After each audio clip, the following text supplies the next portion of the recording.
Aprobado na ng Senado sa ikatlo at huling pagbasa ang panukalang 5.768 trillion pesos na halaga ng national budget para sa susunod na taon.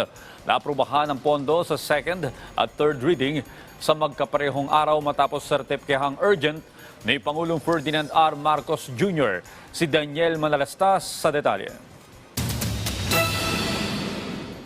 Walang nag-negative vote nang magbotohan ng Senado para sa panukalang 2024 national budget. Bagamat may isa nag-abstain, 21 senador ang bumotong pabor dito. Certified as urgent ang panukalang budget, kaya nagawang idiretso sa third reading at aprobahan ito ng mga senador.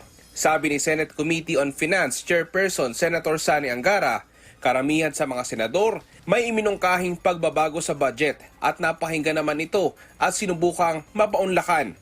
Ayon sa senador, ilan sa nadagdagan ang pondo sa bersyon ng Senado ay pondo para sa kalusugan, agrikultura, foreign affairs, science and technology, armed forces at marami pang iba.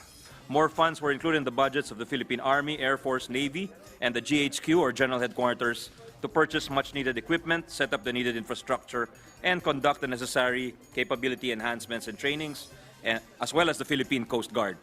Ilan pa sa tinututukan ng panukalang budget ay ang mga programa para sa turismo, mga OFW, internet at iba pa. Tututukan din ang mga programa para sa transportasyon at infrastruktura. Mahalaga ang pambansang budget, hindi lang pondo ang pinag-uusapan, mga plano at polisiya, minsan nga may nabubuksan na investigasyon.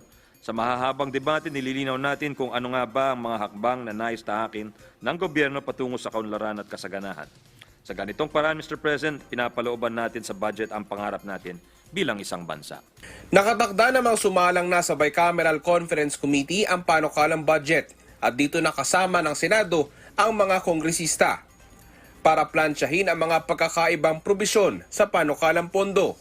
Pinangalanan na rin ang mga miyembro ng Senate Bicam Panel. Target naman ng mga mambabatas na maaprubahan ni Pangulong Ferdinand R. Marcos Jr. ang budget ngayong papasok na Disyembre. Daniel Manalastas para sa Morning Show ng Bayan, Rise and Shine, Pilipinas.